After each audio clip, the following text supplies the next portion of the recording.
So in order to run a TCP, they actually received a mission from their hire.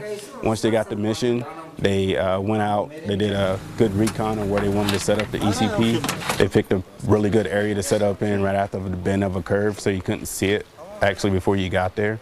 And then they went out and they set up all their cones.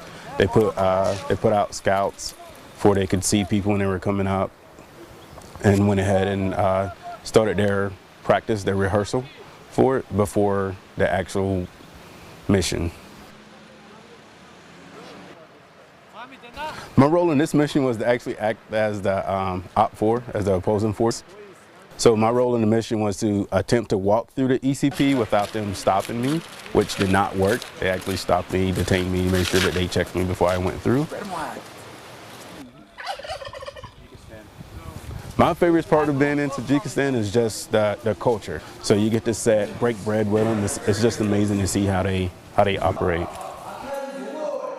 I found this training to be very important because what it does is it allows our forces to work with the host nation countries, and when we do that, we are better equipped to assist them and them to assist us. We understand how each one of the forces actually work.